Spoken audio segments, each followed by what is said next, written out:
Porque ocupa el método científico. Muy bien, porque emplea el método científico. Va a emplear el método científico para generar conocimiento. Y por eso le llamamos ciencia, ¿no? Esa es la diferencia entonces entre aquellas disciplinas que no emplean el método científico, que a muchas de ellas les llamamos pseudociencias, y aquellas que sí lo van a emplear, que es lo que llamamos ciencia. Por ejemplo, a ver, díganme, ¿cuál es la diferencia entre la astrología y la astronomía? Mire, mire, me dijo, señor tapicero, ¿qué? Buenos días. Buenos días. Que estaban rojas.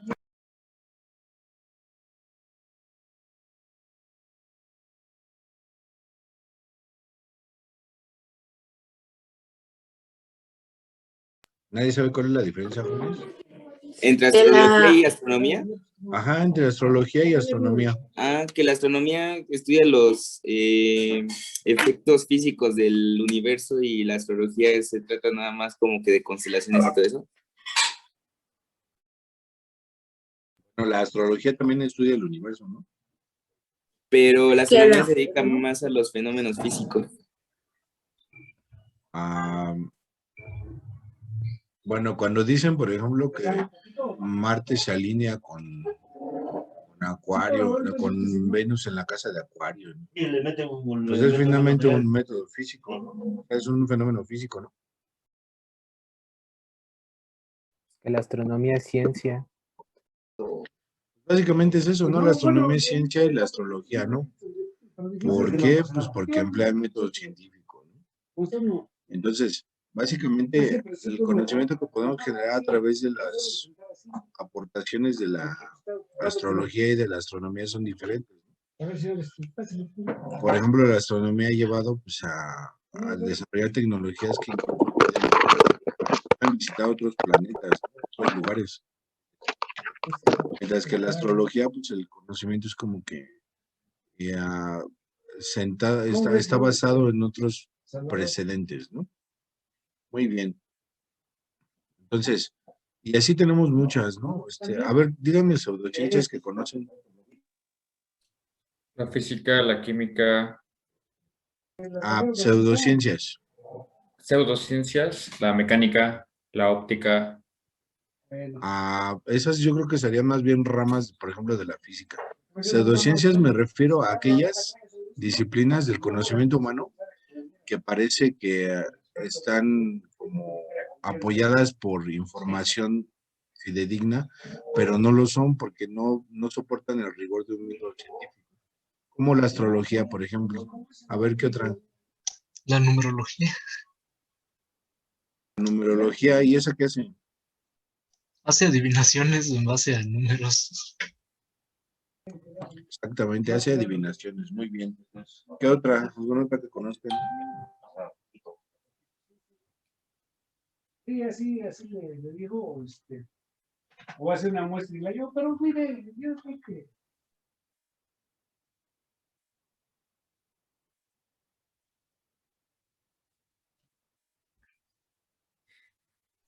Muy bien, jóvenes, buen bagaje cultural. Pues está la reflexología, iridología, incluso la homeopatía se considera una pseudociencia. Pero bueno, entonces ya separamos ahorita lo que es ciencia de una pseudociencia. Ahora lo siguiente sería reconocer los tipos de ciencias que hay, ¿no? Por ejemplo, la biología se ubica dentro del grupo de lo que llamamos las ciencias naturales. ¿Qué estudian las ciencias naturales?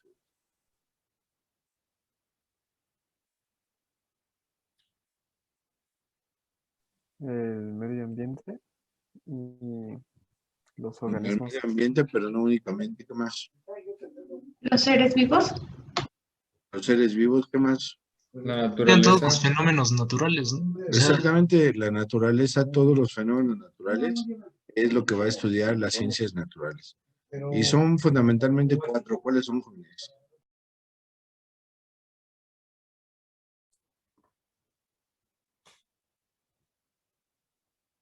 El aire, el agua, la tierra y el fuego. Las ciencias naturales. ¿Cuáles son esas cuatro ciencias naturales? Biología, química y ¿sí? Biología, química y nos faltan dos. Física y matemáticas. Física y matemáticas.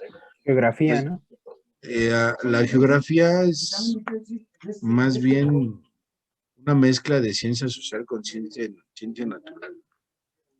La geografía reconoce los límites políticos de los países.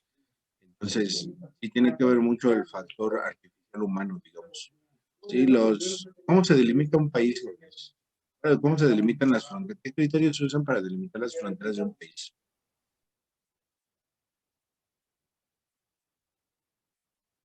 Son los Frontera. son las fronteras políticas, ¿no? Ajá, ¿y cómo se dice? Hasta aquí está la frontera política de ese país. Con límites naturales y Normalmente se artificiales. utiliza alguna referencia, como por ejemplo aquí al norte de nuestro país está el río Grande, ¿no? El río Bravo. Y al sur está el Suchiate, ¿no? Que es otro río. Entonces, bueno, esa es una demarcación del territorio, pues más o menos, y se elige como algún límite natural, ¿no? Puede ser una montaña, puede ser el mar, bueno, puede ser de diferente índole, ¿no? O a veces nada más así, como entre las entidades federativas, por ejemplo, puede ser pues nada más así. Sobre todo, han visto aquellos secciones de estados, eso se da mucho en Estados Unidos, por ejemplo, que las fronteras son rectas, son una línea recta, así totalmente. Es porque las fronteras son arbitrarias. Bueno, ahora ya hablamos de las cuatro ciencias naturales. Ahora, tres de ellas son, por ejemplo, hablamos de la física, la química, las matemáticas, como generadoras de conocimiento del universo, de la naturaleza. Y en el caso de la biología, bueno, sí, pero hay algo que la va a diferenciar de las otras tres. ¿Qué es ese algo, joven?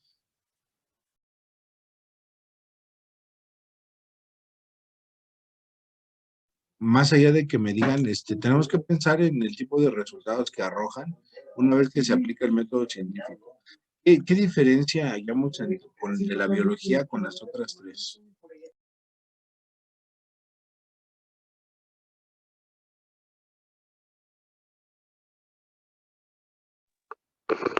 Que la biología no se puede comprobar exactamente.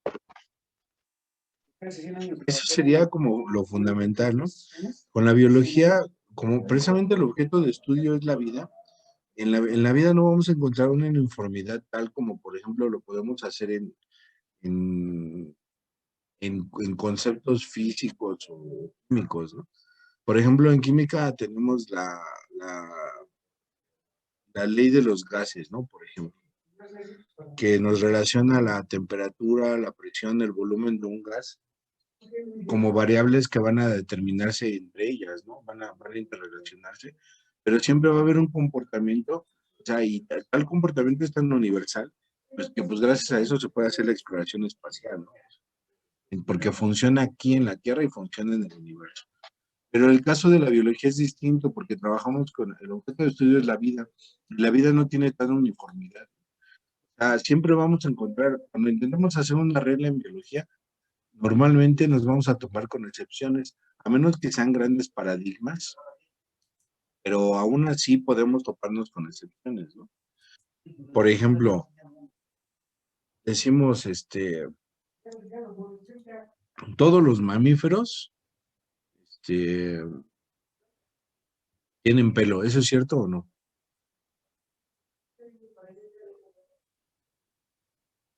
Todos los mamíferos tienen pelo. ¿Sí? Y las ballenas, los delfines, las orcas, las marsopas, los narvales, ¿tienen pelo? Sí No, tienen pelo. no tiene. Sí tienen pelo, pero tienen, por ejemplo, unos pelitos aquí abajo de las aletas, así unos cuantos, que van en desaparición. Probablemente, como esos pelos no tienen ninguna función, pues van a acabar por ya no ver pelos. Entonces ya no lo podemos hacer regla, ¿no? O decimos, todos los mamíferos son vivíparos. ¿Y sí es cierto eso?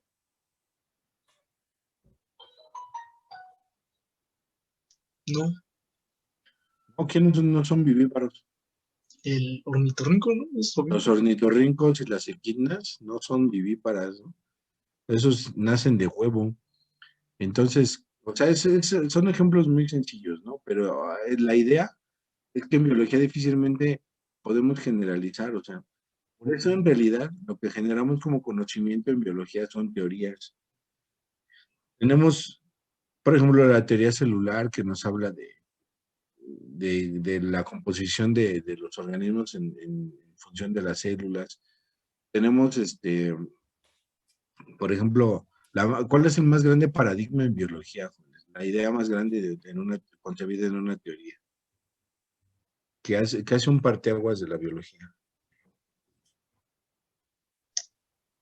Todo el mundo la conoce, todo el mundo ha oído de quién la planteó. ¿La teoría de evolución de Darwin? Exactamente, la teoría de evolución de Darwin y de Wallace, que es una idea que nos remite al cambio de las especies a lo largo del tiempo, ¿no? Entonces, eso hace que nosotros no podamos establecer leyes en biología. Eso hace una gran diferencia con las otras disciplinas. Sin embargo, sí podemos establecer resultados o teorías tales que nos den la posibilidad de manejar con cierto grado de exactitud los fenómenos, de comprender los fenómenos biológicos y de poderlos manipular, ¿no? Por ejemplo, el genoma de los organismos se puede manipular. Dentro de eso, de ese margen de error que nosotros podemos encontrar, eh, vamos a encontrar que aún así se pueden manipular los genes para obtener, por ejemplo, organismos genéticamente modificados con ciertas características. Entonces, sí, la biología nos permite conocimiento fidedigno, conocimiento comprobable y demás, pero se diferencia en las otras en el grado de exactitud de ese conocimiento, ¿sí? Y es que la vida es algo que va en contra de los sistemas naturales. Es algo que a lo largo del tiempo, en lugar de volverse más sencillo, se vuelve más complejo, ¿no? Por ejemplo, tenemos el universo se está expandiendo, se supone, ¿no? Se está expandiendo, se está enfriando, los cuerpos celestes van perdiendo energía, o sea, eso es lo natural, es lo que, la tendencia de cualquier sistema natural a una entropía mínima, la entropía cero, pero la vida no, la vida con el tiempo, por lo menos aquí en la Tierra, se vuelve más compleja, ¿no? Cada vez. Entonces, eso hace que tengamos esos resultados. Bueno, ahora, ya definimos por qué la biología es una ciencia. Vamos a encontrar también que la biología se va a relacionar con otras ciencias para producir conocimiento, ¿no? Le llamamos ciencias auxiliares de la biología, aunque eso es muy pretencioso, ¿no? O sea, en realidad son como hermanas más bien. O sea, ayudan, es como explicar un mismo fenómeno desde diferentes puntos de vista, y esa explicación integral es la que hace la comprensión total del fenómeno. Ujú. Entonces, por ejemplo, tenemos la química. La química, cuando se reúne con la biología, pues forman la bioquímica. Eso hace, por ejemplo, que nosotros podamos explicarnos cómo respiramos los organismos en términos de moléculas, ¿no? De transferencia de energía, de ecuaciones químicas, etc. Y eso nos da la posibilidad de, ya una vez que comprendimos el fenómeno, pues de manipularlo. ¿Cómo? Pues, por ejemplo, con medicamentos que nos permiten, eh, bueno, por ejemplo, un ejemplo más radical, el, este, um, los venenos, ¿no? Muchos de los venenos eh, lo que hacen es cortar la respiración celular. Entonces, básicamente, cuando a una persona le dan un veneno, pues lo que hacen es impedir que respire a nivel de la célula. Y eso no es que la persona se esté asfixiando, sino que las células no pueden aprovechar el oxígeno para producir energía, ¿no? Entonces, pues lo que hace finalmente el veneno es bloquear esos mecanismos. Ahora lo comprendemos, ¿no? O sea, los venenos pues, han sido usados desde hace mucho tiempo en la humanidad, ¿no? Pero ahora lo comprendemos cómo funciona ese veneno, también podemos comprender, bueno, se puede intentar desarrollar pues, de alguna manera un medicamento, un antídoto que sirva para contrarrestar el efecto de ese veneno. Bien, Entonces, la bioquímica pues, es fundamental para entender la vida, la biología.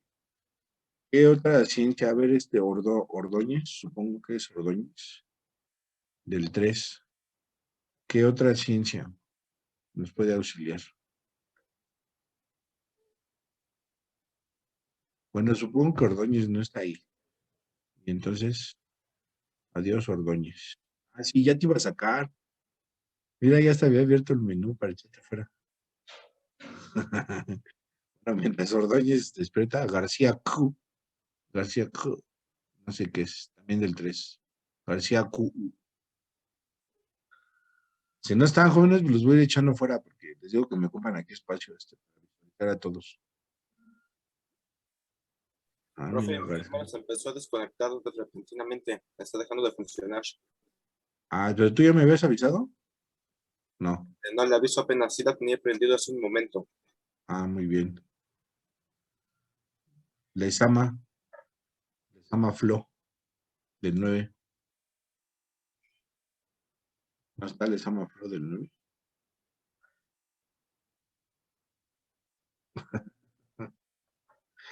Qué curioso, güey. ¿Por qué todavía necesitan eso? Que les estoy uno diciendo. ¿Que no son los senior ustedes? Se supone que ya son los más grandes, ¿no? Es curioso. Qué curioso, jóvenes. Camacho Di, del Aquí 9. estoy. Ah, ahí estás. A ver, Camacho, dinos, por favor, ¿qué otra ciencia puede relacionarse con la biología para producir conocimiento? Pudiera ser la ecología, ¿no? La ecología es una rama de la biología. Ahorita vamos a ver las ramas. Sí es una disciplina, emplea herramientas, pero no se funciona, digamos, no como la bioquímica. Pero Ordóñez dice, a mi punto de vista, son conceptos y métodos que se aplican en algún área en específico, ¿no? Bueno, pero forman disciplinas nuevas con la biología. Por ejemplo, lo que les mencioné se llama bioquímica, ¿no? Y es toda es más, poder estudiar toda una carrera de bioquímica.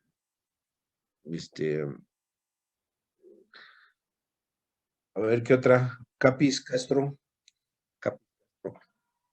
del 9.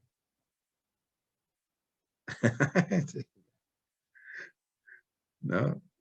Ya, güey, desde que parecen niños, se pasan de lanza. Profesor, puede ser la biofísica. Exactamente, la biofísica pues, es una de las más importantes, ¿no? Hace muchos años, por ejemplo, en la Segunda Guerra Mundial, la batalla del Pacífico, cuando los japoneses pelearon con los gringos por la supremacía naval, había naufragios así como cada rato, ¿no? Peleaban naves o los mismos pilotos de los japas, ¿no? Entonces, un problema que tenían luego fuerte es que la gente no se moría por el naufragio, sino porque los tiburones se los acababan comiendo, ¿no? En el Pacífico, pues antes había muchísimos tiburones. Bueno, pues resulta que hicieron investigaciones, desarrollaron antídotos, desarrollaron, por ejemplo, les decían a la gente a los marinos que les pegaran a los tiburones cuando pescaran en el morro, que es la punta de la nariz.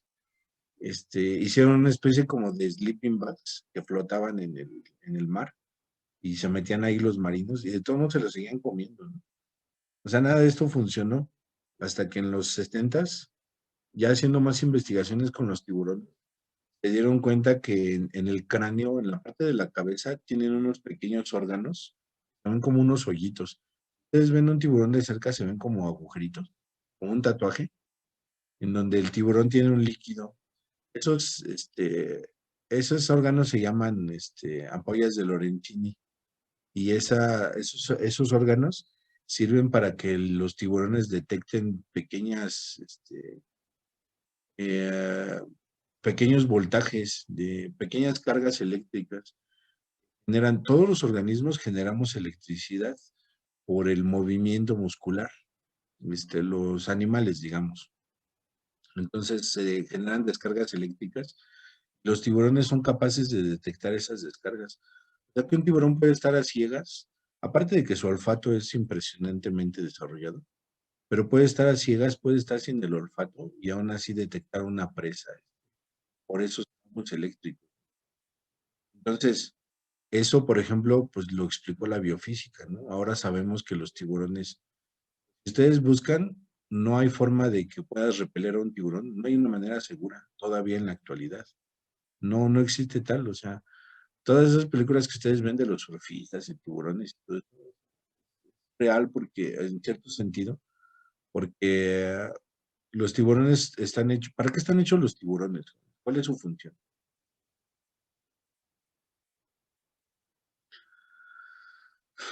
¿Para qué son los tiburones? Cazar.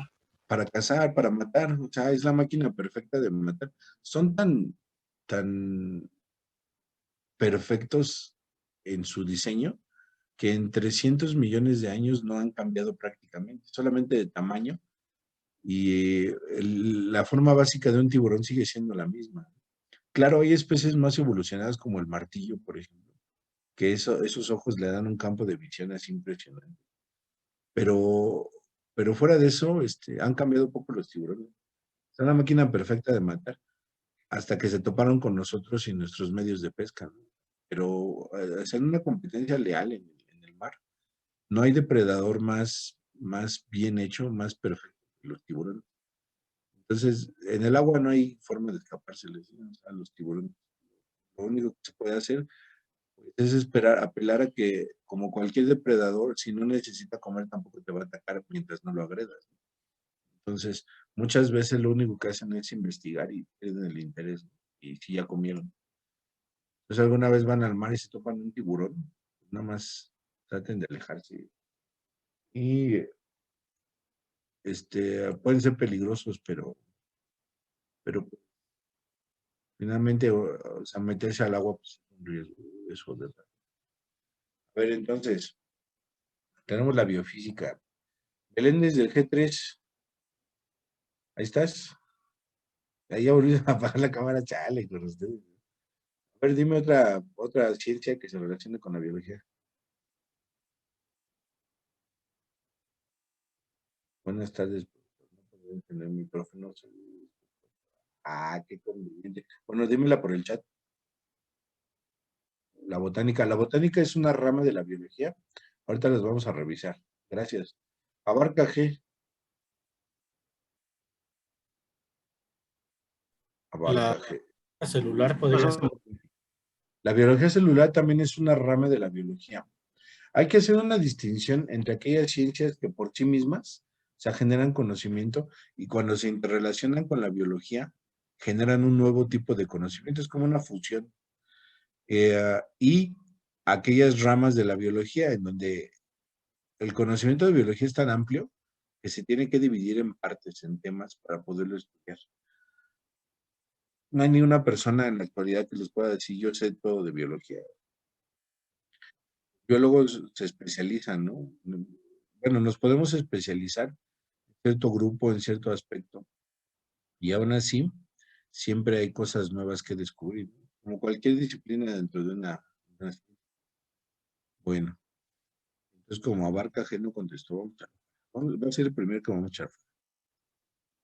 A ver qué pasa. Pero, profesor, aquí estoy. Ah, mira, ya. Es que en serio estoy experimentando. Miren, Es que sí contesté, pero ya. Hace disculpe. unas semanas eché fuera a unos alumnos de mi grupo de segundo, de la clase, porque no estaban haciendo nada. Entonces, pero era media jornada. Y luego cuando quisieron entrar, me dijeron que ya no pudieron.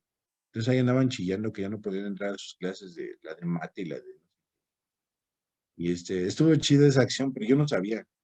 Yo no sabía que si los echaba fuera, ese día no podían regresar.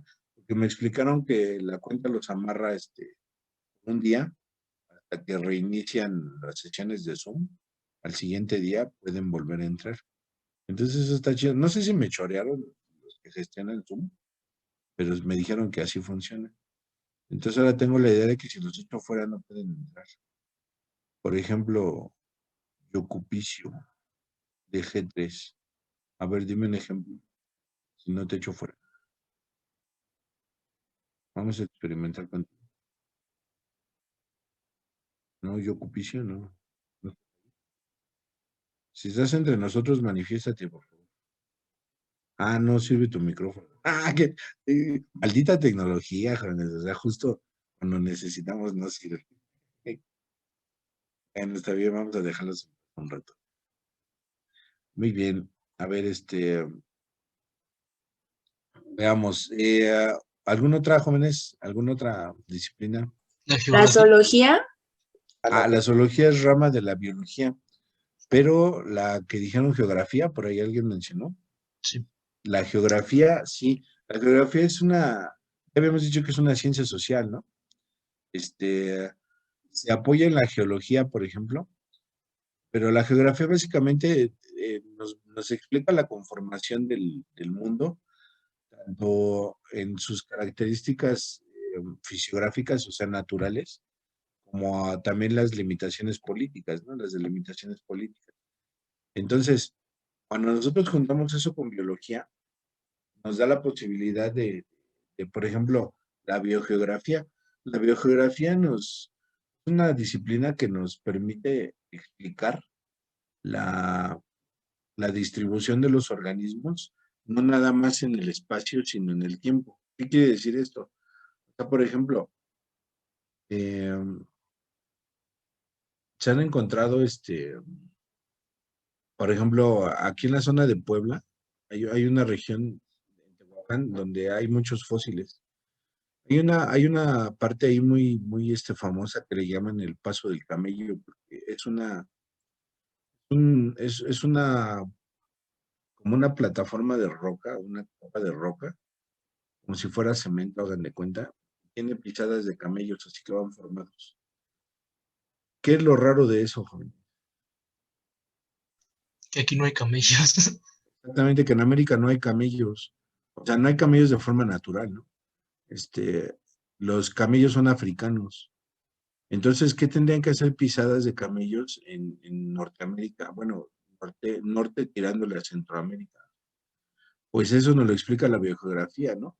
Tiene que ver con la conformación antigua de la Tierra y cómo los animales tenían capacidad de moverse en esas extensiones.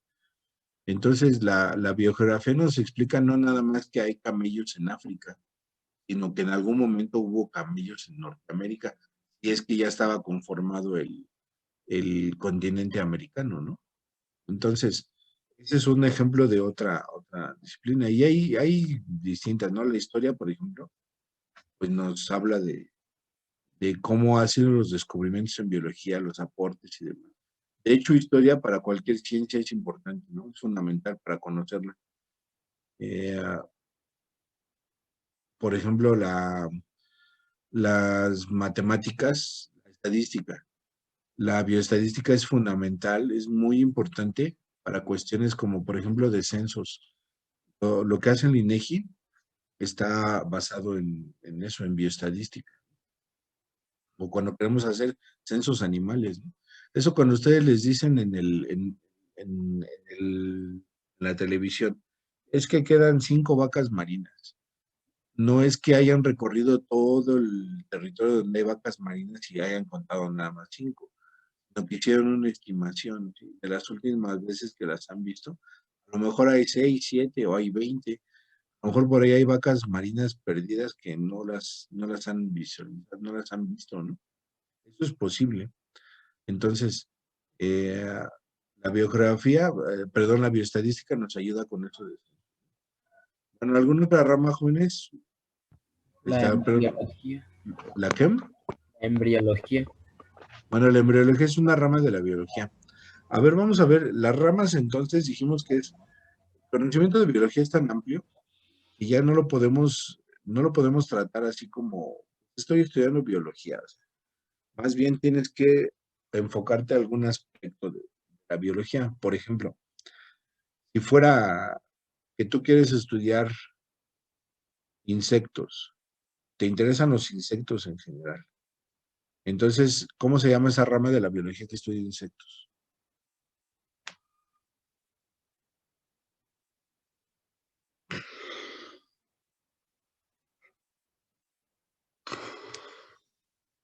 Cuando está uno en la escuela dando clases presenciales, les dice uno que no saquen el celular, ¿no? Porque no estén consultando la respuesta, ¿no? Y ya, ahorita que tienen, por ejemplo, la posibilidad de tener ahí la máquina rápidamente. Entomología. Exactamente, la entomología. La entomología, entomos es una raíz griega que quiere decir insecto. Cierto, en biología es muy conveniente aprender algo de raíces grecolatinas, que luego nos da una pista de lo que estamos hablando. Por ejemplo, si yo digo acéfalo, ¿qué quiere decir céfalo? ¿Céfalo? ¿No, jóvenes? ¿Cerebro? ¿Qué decir cabeza? Si yo digo A, el anteponer el prefijo A quiere decir sin, entonces acéfalo quiere decir algo sin cabeza. Y así, en biología usamos mucho eso. El ajolote, por ejemplo, se llama ambistoma mexicanum. Ambi quiere decir dos estómagos, aparatos digestivos, que tiene que ver con características internas. Y mexicanum, pues, que viene de México. Entonces, cada nombre quiere decir algo así. Por ejemplo, ¿qué será el Leo Feliz? ¿Qué será Leo Feliz?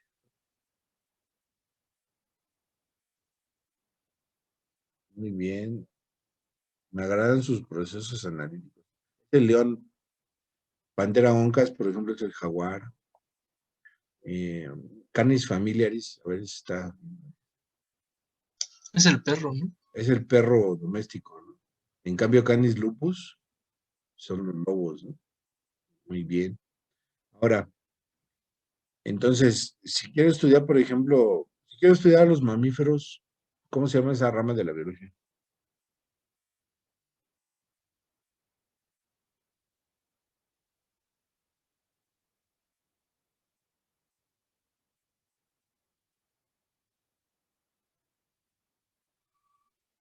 En realidad son dos, ¿no?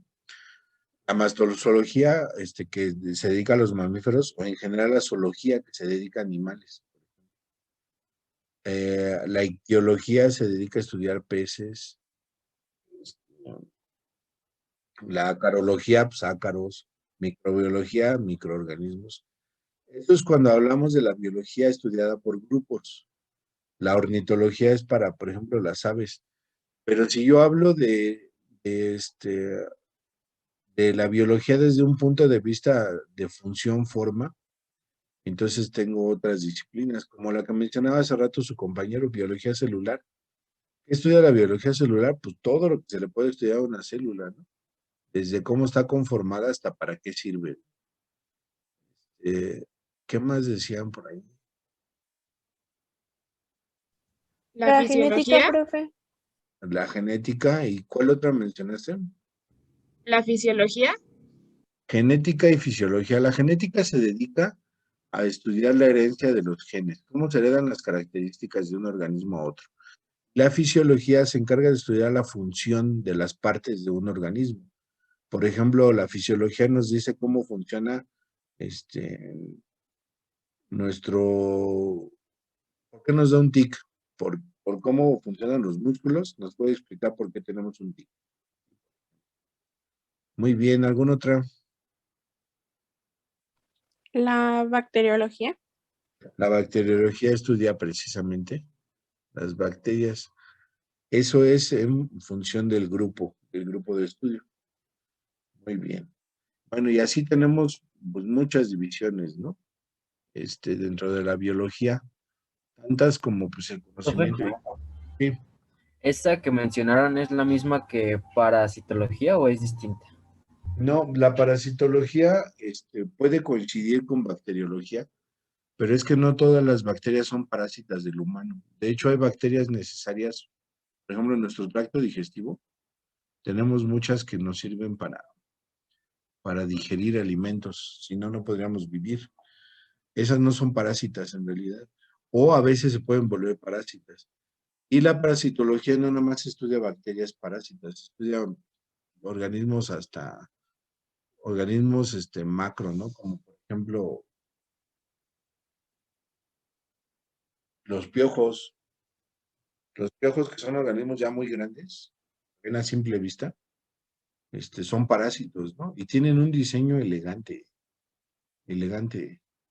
Sí, a mí me da mucho asco los animales que se alimentan de sangre, pero no podemos negar que es elegante. O sea, el piojo tiene una especie de pinzas con las que se agarra el cabello y no se suelta, o sea, no se suelta. Es muy difícil que se suelte.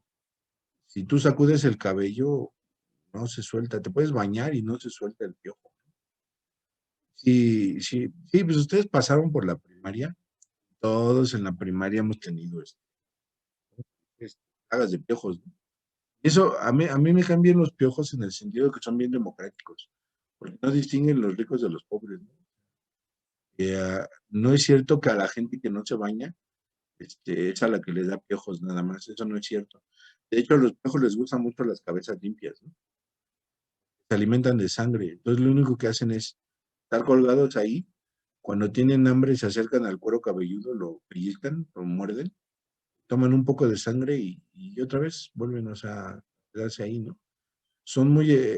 Están hechos para eso, ¿no? Las liendres, bueno, ¿cómo se llaman? Las liendres que son los huevecillos de piojo, parece que los pegan con pegamento al pelo, ¿no? O sea, están hechos evolutivamente para eso. Y es un diseño muy elegante porque el piojo se sostiene mecánicamente y no más come sangre, o sea, no hay complejidad en eso. Entonces, eh, los piojos son parásitos que estudia la parasitología. Que en general, muchos de los organismos que se alimentan de sangre se consideran parásitos, no todos, pero, por ejemplo, las tenias que son las solitarias, Tenia solium se llama el gusano ese. Tienen las tenias tienen ¿cómo se dice? Una característica de que crecen, toda su vida están creciendo. Y eh, lo que se fija es la cabeza, que tiene como ganchos. La cabeza es un gusano, las tenias. Se fija al intestino o alguna parte, sí, normalmente al intestino, y se empieza a alimentar. Entonces, muchos de los nutrientes que se supone que debe de ingerir el huésped, se los lleva la tenia, ¿no? Y son impresionantes, son gusanos impresionantes. Si ustedes los ven, o sea, luego parecen seres de otro planeta, ¿no? Ver un libro de parasitología, jóvenes, es asomarse a otro mundo. Quedas maravillosamente asqueado, ¿no? Miren, por ejemplo, esta imagen, bueno, aquí está la tenia en los intestinos. Así se ve. Esta cabecita, esta cabeza es lo que se fija. Aquí la ven y parece un monstruo, ¿no? Ah, y esto puede crecer, no sé, creo que estas madres pueden llegar hasta 10 metros de largo. O sea, ¿Se nos pueden pueden... ver a simple Y vista? así como, ¿Cómo? A ver, o Que sea, si lo que... se pueden ver a simple vista Sí, las estos tenias se pueden... gusanos. Ujú, sí, se pueden ver a simple vista. De hecho, pues miren, aquí hay una profe, y lámina. así como usted dice que crecen y crecen, bueno, por ejemplo, los parásitos que se hacen en el estómago, ¿qué pasa cuando llega el momento en el que ya crecieron así a un punto demasiado que ya no podrían caber en el estómago? Bueno, lo que llega a suceder ahí, o sea, pueden ser varias cosas. Por ejemplo, la, la lombriz de tierra, ¿cómo se llama? No, no es la de tierra, es la otra. Ay, ¿cómo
Y ustedes pueden cortar el cuerpo de la tenia, pero si queda la cabecita vuelve a crecer.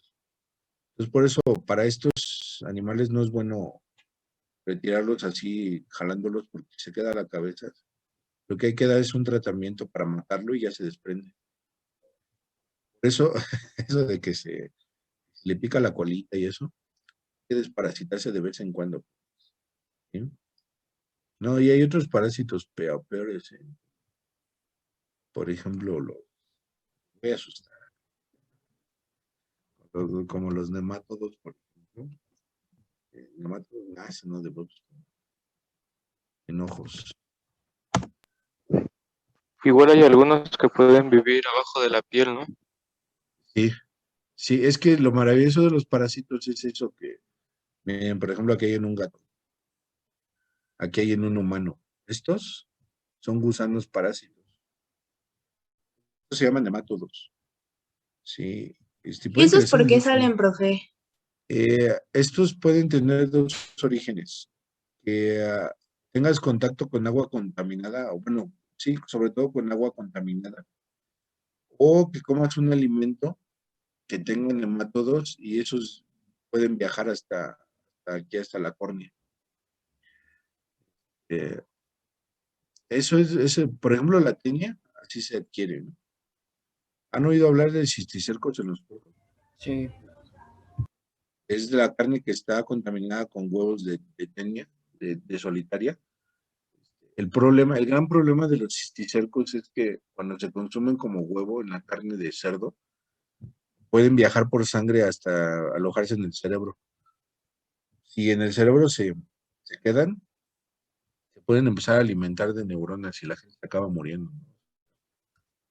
Los cisticercos son muy peligrosos.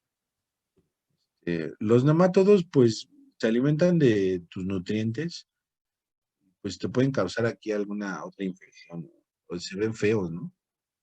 Pero pues más allá de eso, o sea, pero si otra vez se abundan en número, pues acaban por dañarte la estructura del ojo, ¿no? Sí. Entonces, por ejemplo, hay que tener cuidado cuando lo que uno come, lo que uno... Los ojos son muy Y por sensibles. ejemplo, esos parásitos del ojo, ¿cómo se retiran? Lo que hacen es, hacen una pequeña incisión, así microscópica, y se jalan con pinzas. La incisión normalmente se vuelve o sea, se cura, y ya sacas al parásito. Nada más hay que jalarlo con cuidado, porque si queda un pedacito, se regenera. Entonces, miren, estos parecen monstruos de Hora de Aventura, ¿no? Los gusanos estos. Ahí hay un chorro, ¿eh? Les digo que ver un libro de parasitología es ver como un cuento de terror, ¿no? Así, pero es verdadero. Estas, por ejemplo, se llaman fisalias y se pegan en el hígado. Estos parásitos. Son bien comunes. Profe, y por ejemplo, las tenias, Sí. ¿esas por qué surgen? Eso normalmente es alimento contaminado que quieres. Sobre todo para nosotros, para los humanos, es muy común comerlas en carne contaminada, o si hay restos de materia fecal que le caen a tu comida,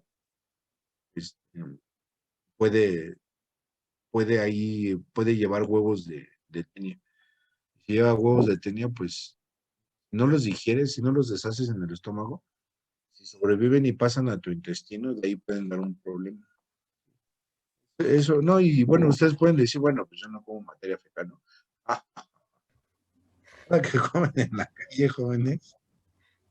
Y ustedes pueden decir, no, ya no vuelvo a ir con los compaches o con el taquero, ¿no? Pueden decir eso. Pero, por ejemplo, si ustedes van allá a Madero, a Gante, es el centro, la parte Fufuy, hay muchos restaurantes que les venden en terraza. O sea, fuera tienen sus sillitas y sus sombrillas bien, bien nice, y hasta les cobran más caro por eso. Y la verdad es que como por toda la ciudad anda volando materia fecal, pues les puede caer ahí contaminación. Entonces, lo recomendable sería no comer en la calle, o si comes en la calle, de seguro traes un sistema inmune bien desarrollado. desparasitarse de vez en cuando, o sea, eso es lo que queda hacerse. Decía, yo tenía un maestro que decía, un maestro, yo egresé en el 2000 del carrera. Decía mi maestro que si la materia fecal fuera fosforescente, Ciudad de México brillaría desde el espacio. Precisamente porque aquí tenemos mucha materia fecal flotando en el ambiente. Entonces, la próxima vez que comen en la calle, no usen servilletas, usen papel de baño. No, no es cierto. Bueno, Entonces, en una persona sana sí es conveniente desparasitarse aún, porque había escuchado, creo, en la televisión que normalmente no había que desparasitarse. no es no es forzoso, pero, Es prevención, ¿no, profe? ajá, y en realidad sí es prevención, pero en realidad desparasitarte tampoco es que vayas y compres tu Loxosil, o cómo se llama esa madre. Bueno, por ejemplo, si te quieres poner una desparasitada chida, así buena, date un fin un sábado o domingo de quesadillas de queso con un chingo de pasote. El pasote tiene unas sustancias que repelen a los gusanos, muchos de los gusanos, como las tenias, como las lombrices. Entonces, si comes mucho pasote, aparte de que es muy aromático y le da mucho sabor a la comida, te da ese beneficio de que sí elimina parásitos. O sea, quiera ver ahí, los desechas. Entonces, es una buena forma. Y hay otros alimentos que sirven para lo mismo. De hecho, por ejemplo, han oído de los cultivos de composta de lombrices, ¿no? De esas que se ponen por ejemplo, ahí a esas lombrices hay diferentes alimentos como las cáscaras de pepinos, como el epazote, que no se las puedes poner para que la degraden porque se mueren, precisamente porque se les llama vermicidas. Vermis es el término latín para gusano. Entonces lo que hacen es matar gusanos en general. Entonces sí te puedes desparasitar, pero con alimentos naturales. Nada más habría que buscar cuáles porque yo no me lo sé todo. Sé del epazote, es clásico, ¿no? Y de hecho, antes, si le preguntan a lo mejor a sus abuelos, ustedes, todavía comían frijoles con epazote hechos en olla de barro. Eso era muy común. Por eso la gente, pues, lograba librarla de parásitos, ¿no? Pero ya también, para que estés a ese grado de que estés lleno, tienes que vivir en un ambiente muy insalubre. Eso sí, de gusanos internos es porque sí es muy insalubre. Lo demás, pues, hirviendo las cosas, lavándolas y demás, ya te libras, ¿no? Profe, Muy y bien. cuando, por ejemplo, se tienen parásitos como la solitaria, que he escuchado que es de las peores, ¿no? Eso ya procede a una cirugía, ¿no? Sí, O sí sea, si tú te desparasitas así con medicamento, ¿no?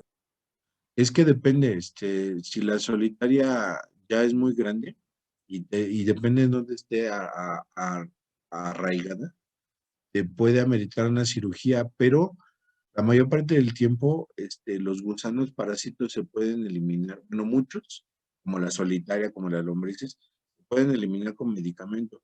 Entonces, lo que seguramente primero va a hacer el doctor es que de confirmar que tiene solitaria, te va a mandar un medicamento que la ataque específicamente a ella. Una vez muerta, se desprende fácil del intestino, o si está en el intestino. El problema es cuando está alojada en otro órgano. De hecho, acabo de ver un episodio de House, del Doctor House, si lo conocen, en donde a una morra le saca una solitaria así. Pero bueno, ahí está bien jalado porque le abre la panza y le mete la mano y le saca. No, tampoco pasa a tener así, o sea, y mide como 3 metros su solitaria, ¿no? Y le estaba causando un chorro de problemas. Pero ya saben que esos programas de televisión toman casos que sí pueden ser posibles y como que los llevan al extremo como si fuera una normalidad, ¿no? Por ejemplo, hay un episodio de una señora que tiene el líbido bien alto, es una señora como de 65, 70 años, y anda bien querendona la señora, ¿no? Nadie le aguanta el paso. El esposo pues ya no le aguanta el paso. Y descubre el Doctor House que tuvo sífilis, que se quedaron algunos, las bacterias le afectaron algunas zonas del cerebro, se la comieron literalmente. de modo que había activado su sistema límbico que activa el deseo líbido, el deseo sexual. Entonces la señora, por haber tenido sífilis, andaba bien cachorras. Eso sí puede suceder, pero es un caso muy, muy específico y será uno entre no sé cuántos, porque normalmente la sífilis en etapa 3 es ya cuando se aloja en corazón, en cerebro, lo que hace es matarte. O sea, si una sífilis mal cuidada, eso se les recomienda usar condón, jóvenes, y si no lo usan, mejor vean, porque si les da algún salpullido o lo que sea en las genitales, ir con el doctor a que les dé su administración de antibióticos. Con eso pueden evitar una sífilis que la sífilis se vuelve, bueno, aparece el chancro y eso, pero después parece, y es que se vuelve etapa secundaria y en etapa terciaria es lo que les cuento. Entonces mejor atender, eso se cura bien fácil. Es más, hasta si están enfermos de la garganta y por ahí traen sífilis, con el antibiótico que les dan para la garganta muchas veces sirve. Pero si lo dejan, puede causar hasta malformación. Y profe, ¿la penicilina para qué sirve? La penicilina es la forma general de decir, bueno, es que es el primer antibiótico que se descubrió. Sí han oído la historia, es de Alexander Fleming, que la descubrió por accidente, ¿no? Estaba probando unos cultivos y descubrió un moho, o sea, así como el que se le hace al pan, de ese moho verde, que no dejaba crecer otras cosas, y cuando lo aislaron se dieron cuenta que es un hongo. Bueno, pueden ser dos hongos, uno que se llama Penicillium y otro que se llama Rhizophyum. Cualquiera de los dos produce un antibiótico que se llama penicilina. Entonces la consiguieron aislar y esa sirvió para el tratamiento de enfermedades microbianas, o sea, de bacterias, para enfermedades de bacterias, hace 40 años, no más, como 50, 60. Todavía hasta los 70s, 80s funcionaba. Pero empezó a hacerse muchas bacterias resistentes a ello.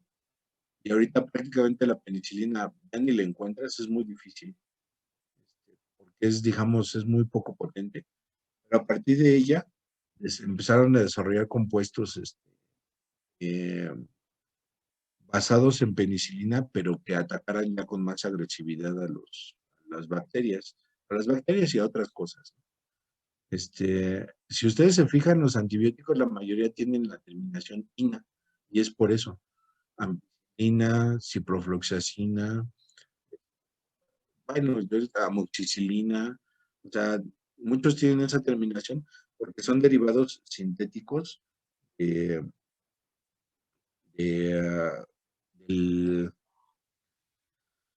son derivados sintéticos de la penicilina, ¿sí? Entonces, de ahí vienen los antibióticos modernos. Los antibióticos, acuérdense que matan bacterias. No van a matar, por ejemplo, ahorita con lo del virus, bueno, creo que eso ya nos lo dejaron bien claro a la población, ¿no? Si te enfermas y te meten antibióticos, nomás te están metiendo cosas que van a dañar el hígado. El virus no le hace nada porque no actúa sobre ellos. Los virus no están vivos en realidad, no son bacterias.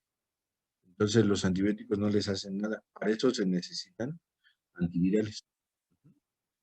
Eso apréndanselo bien, jóvenes. Y por ejemplo, si tienen tratamientos, enfermaron de la garganta, acaben los tratamientos.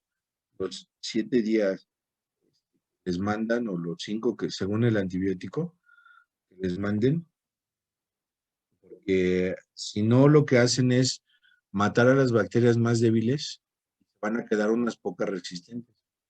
Cuando esas otra vez los vuelvan a enfermar, ese antibiótico ya no les va a servir. O sea, ustedes mismos seleccionaron a las más fuertes. Así es como hubo un problema que por eso hace unos, no sé, 10, 15 años, prohibieron la venta libre de antibióticos, porque la gente se los tomaba así, sin saber nada de medicina, y no acababan los tratamientos. Entonces acabaron volviendo resistentes se acabaron volviendo resistentes las bacterias. Hubo un problema de salud pública. Entonces, acaben sus tratamientos, ¿sale? Bueno, ¿y cómo llegamos de las ramas de la biología hasta la ampicilina? No sé, pero estuvo chido el recorrido. Vamos a regresar, aquí me dice Abarca que si la paleontología también es una rama de la biología. Así es, la paleontología estudia los fósiles. Los fósiles de todos tipos que hay. Ya saben que un fósil es una evidencia de que existió un organismo en la antigüedad, y eso pueden ser huellas, pueden ser huesos, puede ser el organismo conservado en chapopote, en hielo, en resina. Entonces, hay muchos tipos de fósiles. La paleontología sí, efectivamente, está estrechamente relacionada con la evolución, porque le ha dado material a la evolución para generar sus preceptos, ¿no? Por ejemplo, sabemos que los antepasados del caballo, de las jirafas, eran como caballos muy chiquitos, con el tamaño de un perro grandote. Y ahí se desarrollaron aparecieron las jirafas que conocemos ahora. Entonces, sí, la paleontología es fundamental para explicar de diferentes fenómenos dentro de la evolución. Profe, Sí. ¿usted cree que se pueda volver a, bueno, pueda volver a existir el mamut? En términos naturales, no creo, porque no se dan las condiciones de ecosistemas. Y en términos artificiales, a lo mejor podríamos tener una especie de mamut pirata. Se utiliza, si se manipulara el genoma de un mamut para que un elefante no lo rechazara en un por ejemplo, al implantar un embrión, porque se tiene ADN de mamut, que hay mamuts muy bien conservados. Entonces lo que se haría es extraer. Una de las cosas mejores para conservar las células es el hielo. Entonces hay mamuts congelados así completitos, todo con el pelo, todo. Nada más parece que los apachurraron. Y lo que se hace es extraer células viables, extraer ADN, se puede implantar en un óvulo de elefante, y eso se podría implantar en una elefanta. Yo creo que no lo han hecho los científicos porque no tiene mucho sentido, o sea, como para qué querrías una especie así. Yo quiero comprar uno. Eso si fuera viable, ¿no? Eso es a lo que me refiero. Es que los humanos somos bien vanidosos. Entonces no debemos de manipular los organismos en función de eso. Profe, Sí.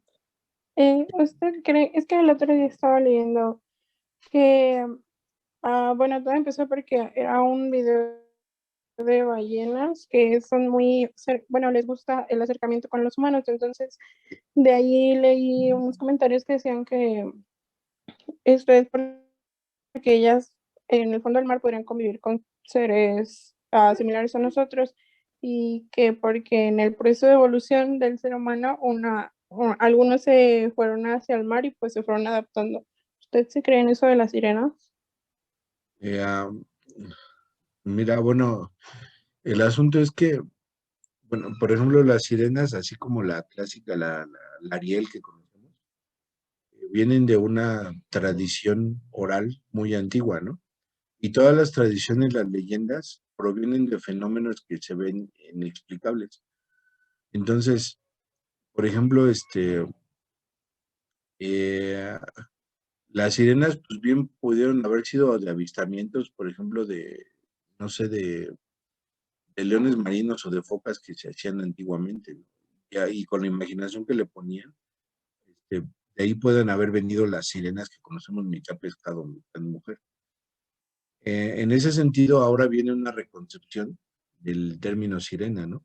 Pero no se considera que puede venir de una manipulación de información de un fenómeno natural así fuerte, ¿no? Muy fuerte, sino que se considera que tiene como trazos de verdad, en el sentido de que un humano que puede vivir o sea, es lo que se considera como